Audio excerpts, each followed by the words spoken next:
Good morning students हम लोगों ने पिछले क्लास में वैश्वीकरण की प्रकृति व उसके परिणाम पर विवाद इसके बारे में हम लोगों ने अध्ययन कर लिया है।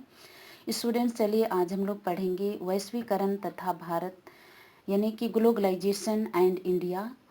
वैश्वीकरण का प्रभाव विश्वव्यापी है यानी कि विश्वविख्यात वर्ल्ड फेमस, अतः भारत इससे बच नहीं सकता। 1991 में सोवियत संघ के विघटन के साथ पूर्वी यूरोप के राज्यों से साम्यवादी शासनों का अंत हुआ यानी कि समाज द्वारा शासनों का अंत तथा वह उदारवादी शासन व्यवस्था स्थापित हुआ। उदारवादी का अर्थ है, उदारवादी एक राजनीतिक और नैतिक दर्शन है जो स्वतंत्रता, शासित की सहमति और कानून के समक्ष समानता पर आधारित है यानी कि आमतौर पर सीमित सरकार, व्यक्तिगत अधिकारों, नागरिक अधिकारों और मानव अधिकारों सहित समानताएं, नस्लीय समानता और अंतर्राष्ट्रीयता का समर्थन करता है तथा आर्थिक क्षेत्र में निजीकरण को मान्यता दी गई। निजीकरण का अर्थ है सार्वजनिक क्षेत्र के लिए सुरक्षित उद्योगों में से अधिक उद्योगों को निजी क्षेत्र के लिए खोलना। इसके अंतर्गत वर्तमान सार्वजनिक क्षेत्र के उद्योगों को पूरी तरह या उनके एक हिस्से को निजी क्षेत्र को बेच दिया जाता है, निजीकरण कहा जाता है। 1991 में प्रधानमंत्री नरसिंह राव की सरकार बनी जिसमें मनमोहन सिंह ने वित्तीय मंत्री का पद संभाला। इस सरकार ने नेहरू की संरक्षणवादी नीति को त्याग दिया। अब भारत ने अपने आर्थिक विकास के लिए विश्व बैंक तथा अंतर्राष्ट्रीय मुद्रा कोष से वित्तीय सहायता प्राप्त की तथा देश में उदारीकरण लाने हेतु उनकी अनिवार्य शर्तों को स्वीकार किया। इसलिए भारत ने विदेश पूंजी के निवेश को अनुमति दी। बहुराष्ट्रीय कंपनियों को प्रवेश मिला। बहुराष्ट्रीय कंपनी का अर्थ है मल्टीनेशनल कंपनी। मल्टीनेशनल कंपनी का अभिप्राय ऐसे कंपनी से है जिसका पंजीयन एक देश में होता है लेकिन वह माल का उत्पादन एवं विक्रय अनेक देश में करती है। इन्हें ग्लोबल कॉरपोरेशन भी कहते हैं यानी कि भूमंडलीय निगम जैसे Coca Cola, Pepsi, Hero Honda, Cadbury, Britannia, Gold Star आदि प्रमुख है। ये बहुराष्ट्रीय कंपनी उत्पादन के द्वारा उत्पादन किया जाता है, ये बहुराष्ट्रीय कंपनी कहा जाता है तथा सरकार ने आर्थिक क्षेत्र में लगे कठोर प्रतिबंध को हटा दिया। देश की वामपंथी शक्तियों ने भारत सरकार को ऐसी नीतियों व ऐसी कार्यों की आलोचना की। वामपंथी का अर्थ है शक्तियों यानी कि अपने देश में जीपीआई, सीपीआई यानी कि कम्युनिस्ट पार्टी ऑफ इंडिया और मार्क्सवादी कम्युनिस्ट पार्टी जैसी सियासी पार्टियों वामपंथी मानी जाती है।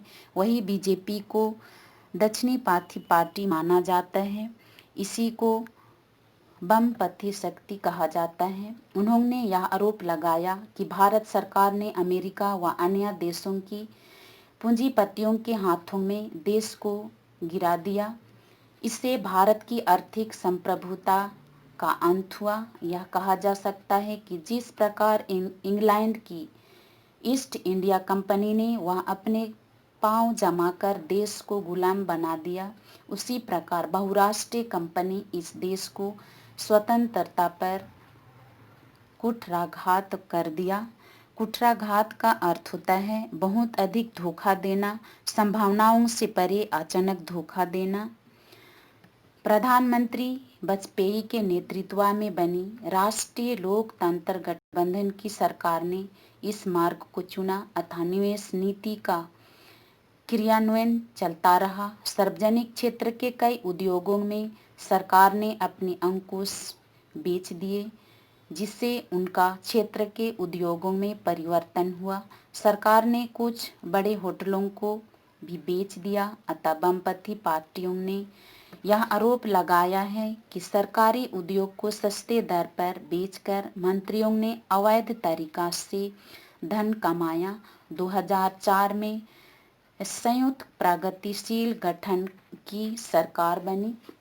प्रधानमंत्री डॉक्टर मनमोहन सिंह कि सरकार ऐसे रणनीति को त्याग ना सकी, या दूसरी बात है कि वामपंथी दलों के दबाव के कारण उसने इसकी गति को धीमा कर दिया। प्रधानमंत्री डॉक्टर मनमोहन सिंह ने यह सुझाव दिया कि हम विश्व परिप्रेक्ष्य के स्तंभ में सोचें, किंतु स्थानीय हितों को देखते हुए कार्य करें।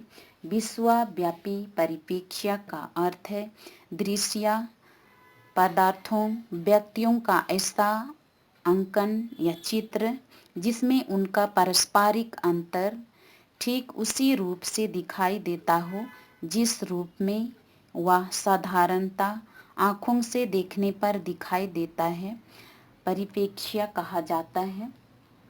मुख्य बात यह है कि भारत की सरकार वैश्वीकरण के प्रभाव से अछूती नहीं रह सकती। इसके समर्थकों ने इस नई व्यवस्था के बारे में कुछ प्रबल शतक प्रस्तुत किया है। पहला, भारत को सभी विकसित व उन्नतिशील देशों आर्थिक कूटनीति में बदलाव लाना चाहिए।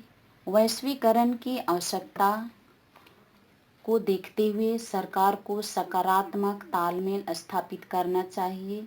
दूसरा, विदेशी पूंजी का निवेश भारत के सर्वांगीण विकास में सहायक होता है।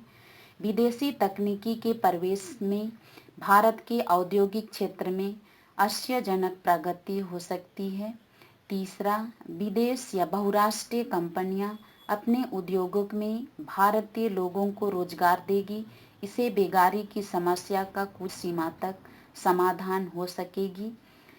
चौथा, देश में उत्पादन बढ़ेगा, इससे निर्यात बढ़ेगा, आयात घटेगा, इससे भारत की अन्य देशों पर निर्यात भी कमी आएगी। पांचवा, लोकतंत्र सबसे अच्छा शासन है। इस दिशा में बढ़ती हुई प्रगति हमारी लोकतांत्रिक व्यवस्था के सुदृढ़ीकरण में सहायक होगी। स्टूडेंट्स, इस तरह से हम लोग का ग्लोबलाइजेशन यानी कि वैश्वीकरण चैप्टर समाप्त हो जाता है। Thank you.